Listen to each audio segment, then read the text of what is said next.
Good morning students. आज की हमारी वीडियो में हम बात करते हैं कंज्यूमर इक्विलिब्रियम के बारे में। जो हमारे चैप्टर का नाम था कंज्यूमर्स इक्विलिब्रियम का मतलब क्या था कि उपभोक्ता है वो संतुलन में कैसे है, कब है, यानी कि वो सेटिस्फाई कब होगा। तो उसके लिए क्या बात है कि हमारे पास जो इनकम है वो गिवन है और मार्केट प्राइस है वो फिक्स है। अब हम उस मार्केट प्राइस पे हम कौन सी वस्तुएं कितनी मात्रा में खरीदें जिससे हमारी मैक्सिमम जो नीड्स हैं वो सेटिस्फाई हो जाएं, यानी कि हमारे पास जो जरूरत है हमारी वो ज्यादा से ज्यादा पूरी हो जाए। वहां हम क्या होंगे, इक्विलिब्रियम पे होंगे, सेटिस्फाई होंगे। तो उसी से रिलेटेड क्या है,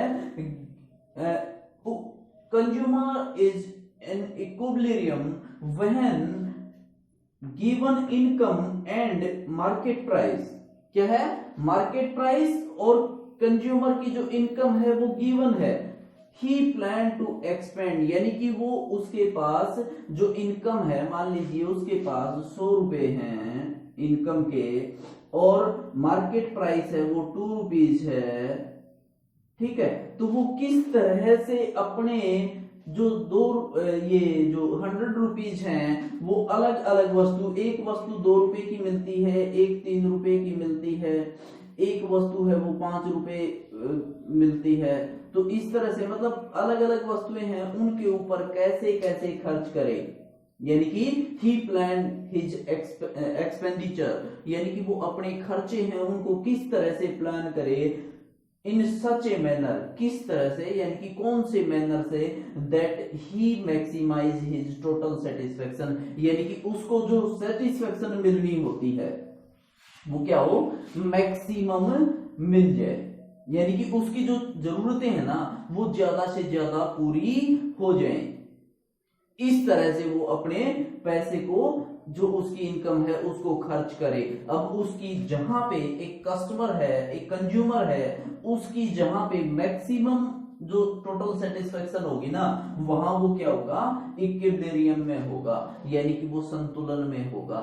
यानी कि उसकी इनकम है उसको मैक्सिमम वैल्यू मिलनी चाहिए। वो मैक्सिमम वैल्यू कब मिलेगी, जब वो उसको अच्छे से एक प्लान वे में उसको खर्च करेगा।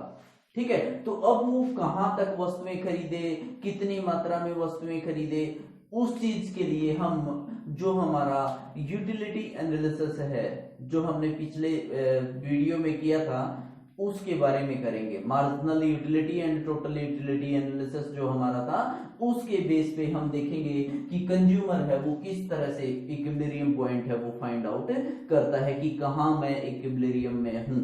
ठीक है, तो उसके लिए हमारी दो चीजें हम देखते हैं। एक तो अगर कस्टमर है उसने सिर्फ एक ही वस्तु खरीदनी है तो वो कितनी मात्रा में उस वस्तु को खरीदे कि ताकि उसकी जो सेटिस्फेक्शन है वो मैक्सिमम हो।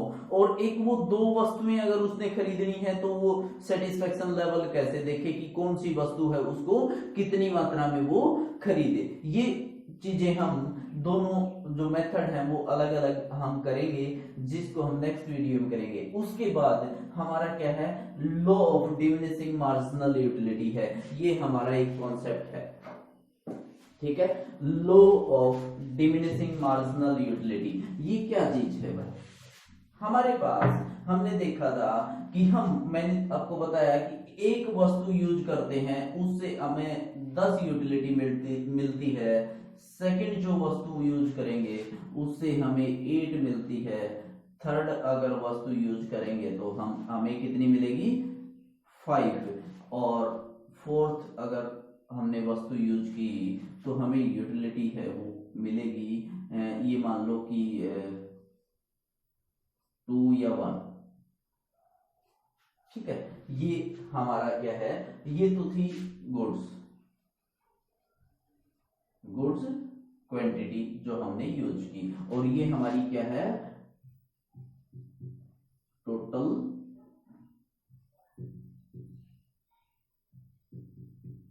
यूटिलिटी। ठीक है, अब हमने एक वस्तु यूज की उससे कितनी मिली, 10। सेकंड वस्तु यूज की 8, थर्ड की 5, फोर्थ 1।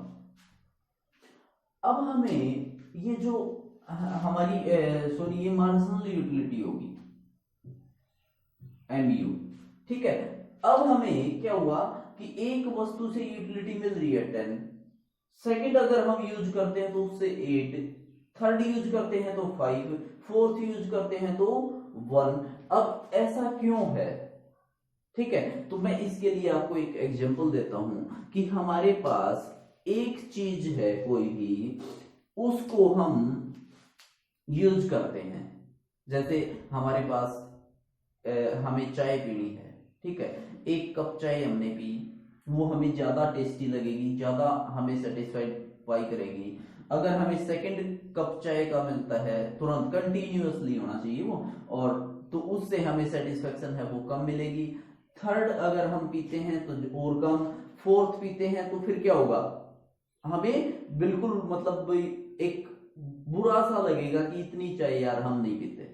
ठीक है, तो सेटिस्फेक्शन लेवल है वो उसका, यूटिलिटी लेवल जो है वो कम होता चला जाता है, हमारे पास कोई भी वस्तु ज्यादा आती जाती है तो। और हम इसको उल्टा लेके चले नीचे से, जब हमारे पास 4 वस्तु थी तो यूटिलिटी हमारी मिल रही थी 1, अगर हमें 3 मिली तो उससे 5 मिल गई, अगर 2 मिली तो उससे हमें 8 मिल गई। यानी कि जितनी वस्तुएं हमारे पास कम होती जाती हैं उतना ही हमारा यूटिलिटी लेवल है वो पर यूनिट जो गुड्स है उसका यूटिलिटी लेवल है वो इंक्रीज होता जाता है। यानी कि मैं क्या कहूं कि एक वस्तु है कोई भी गुड्स है, उसकी अगर संख्या है वो कम होती जाती है, यानी कि उसकी जो क्वांटिटी हमारे पास कम होती जाती है तो उसकी यूटिलिटी है वो इंक्रीज होती जाएगी। ठीक है, एंड वॉइस वर्सा हम कह सकते हैं। ठीक है, तो यानी कि एक वस्तु है जिसकी हमारे पास क्वांटिटी कम होती जाएगी, उसकी यूटिलिटी है वो इंक्रीज होती जाएगी। यानी कि गुड्स है उसकी क्वांटिटी और यूटिलिटी है मार्जिनल यूटिलिटी है, उसमें क्या है, नेगेटिव रिलेशन है। एक वस्तु है वो जितनी ज्यादा हमारे पास होगी उसकी यूटिलिटी है जितनी बढ़ती जाएगी उसकी यूटिलिटी उतनी ही कम होती जाएगी, और कोई वस्तु हमारे पास कम होती जाएगी उसकी यूटिलिटी है जो मार्जिनल यूटिलिटी है वो, अगर वस्तु कम होगी तो मार्जिनल यूटिलिटी बढ़ेगी, और वस्तु बढ़ेगी हमारे पास उसकी क्वांटिटी इंक्रीज होगी तो उसकी यूटिलिटी हमारे पास कम होती जाएगी। यही हमारा क्या है, law of diminishing marginal utility, ह्रासमान प्रतिस्थापन दर का नियम इसको बोला जाता है। मार्जिनल यूटिलिटी क्या है भाई, जो डिमिनिशिंग मार्जिनल यूटिलिटी अच्छे से समझ आ गया होगा। यानी कि हमारे पास कोई वस्तु, हमारे पास जैसे सेब है और संतरा है, ठीक है, अगर हम सेब हम 2 खाते हैं और 1 संतरा खाते हैं तो वो 2 सेब जितनी यूटिलिटी देंगे ना 1 संतरा उनके बराबर यूटिलिटी दे देगा। और उल्टा अगर हम देखें कि हम 2 संतरे खाते हैं और 1 सेब खाते हैं तो सेब की यूटिलिटी है वो ज्यादा होगी हमारे लिए, यूटिलिटी वैल्यू है। क्यों? क्योंकि ऐसा होता है जो चीज हमारे पास कम है वो हमें ज्यादा सेटिस्फाई करती है, यानी कि उसकी यूटिलिटी वैल्यू है वो ज्यादा होती है। और जो हमारे पास इंक्रीज होती जाती है ना क्वांटिटी, हमारे सामने बहुत सारी चीजें डाल दो, कोई एक चीज है उसकी बहुत ज्यादा क्वांटिटी, हमारा मन नहीं करेगा उस चीज को यूज करने का। धीरे धीरे जो यूटिलिटी है ना उसकी मार्जिनल यूटिलिटी है वो कम होती चली जाती है जिस वस्तु की क्वांटिटी इंक्रीज होती है। यही हमारा क्या है, law of diminishing marginal utility. अच्छा, इसके लिए हमारी 2 अजम्पशंस हैं। क्या क्या है भाई 2 अजम्पशंस? हम ये मानते हैं कि जो हम यूज करते हैं ना यूनिट्स, जैसे मैंने अभी बताया कि वस्तुएं हैं 1 यूज की, 2 यूज की, 3 यूज की, ये जो हमने वस्तुएं यूज की है ना ये सारी एक स्टैंडर्ड कमोडिटी होनी चाहिए। स्टैंडर्ड कमोडिटी कैसे? जैसे अगर हम चाय लेते हैं ना तो चाय का एक कप होगा, ना कि 1 चम्मच चाय पत्ती है वो हमारी कमोडिटी नहीं होगी। ठीक है, हमारी कमोडिटी क्या होगी, 1 कप चाय का। ठीक है, ऐसे ही हमने अगर एप्पल लेनी है ना तो 1 पीस एप्पल होगा। ठीक है, कोई भी चीज हम यूज करते हैं तो उसकी क्या होगी, एक स्टैंडर्ड क्वांटिटी है उसको ही यूज किया जाएगा। First assumption. सेकंड अजम्पशन हमारी क्या है कि जो हम यूज करते हैं ना वो कंटिन्यूअसली होना चाहिए, बीच में गैप नहीं आना चाहिए। अगर बीच में गैप आया ना तो लॉ ऑफ मार्जिनल यूटिलिटी है, law of diminishing marginal utility है, वो काम नहीं करेगा। ठीक है, तो उसके लिए क्या होना चाहिए, दो चीजें हमने एज्यूम की हैं। एक तो जो हम यूज करेंगे वो हमारी कमोडिटी है, वो स्टैंडर्ड कमोडिटी होनी चाहिए। ठीक है, और दूसरी एजम्पशंस क्या है कि उसका जो यूटिलाइजेशन है ना, जो यूज है उस कमोडिटी का, वो कंटिन्यूअसली होना चाहिए। अब मैं आपको बताता हूं कि हमने एक कप चाय का पिया, फिर दूसरा पिया, फिर तीसरा पिया, ये कंटिन्यूअसली अगर करेंगे तो क्या होगा, law of diminishing marginal utility काम करेगा, यानी कि सेकंड कप है वो हमें कम यूटिलिटी देगा, थर्ड कप है चाय का वो हमें और कम यूटिलिटी देगा। ठीक है, तो इसलिए ये अगर हम कंटिन्यूअसली करेंगे तो जो हमारा लॉ है वो चलेगा।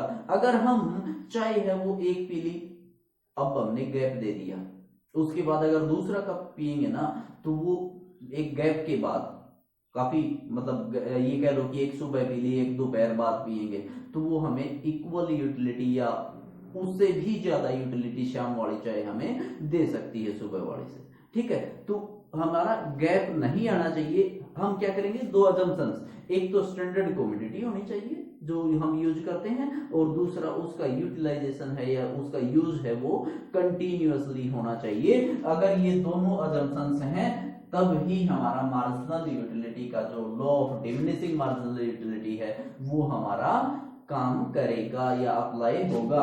अगर हम या तो स्टैंडर्ड यूनिट्स हैं वो नहीं लेते, या फिर अगर हम उनका कंटिन्यूअसली यूटिलाइजेशन नहीं करते हैं, तब हमारा ये जो लॉ है, law of diminishing marginal utility, ये काम नहीं करेगा। आज का टॉपिक है उसमें इतना ही। उसके बाद हम करेंगे कि कैसे एक कंज्यूमर है उसका इक्विलिब्रियम लेवल है वो चेक किया जाता है कि वो कहाँ पे इक्विलिब्रियम है में है। उसके लिए उसे यूटिलिटी एनालिसिस है वो करना होता है, और यूटिलिटी एनालिसिस है उसमें दो चीजें आती हैं, मैं अभी बता देता हूँ। पहले भी बताया था कि जब सिर्फ एक ही वस्तु पे खर्च करना हो, और जब एक से ज्यादा या दो वस्तुओं पे उसे खर्च करना हो, तब वो यूटिलिटी लेवल है या जो उसका सेटिस्फेक्शन लेवल है उसको कैसे फाइंड आउट कर सकता है, हमारी नेक्स्ट वीडियो में। Thank you.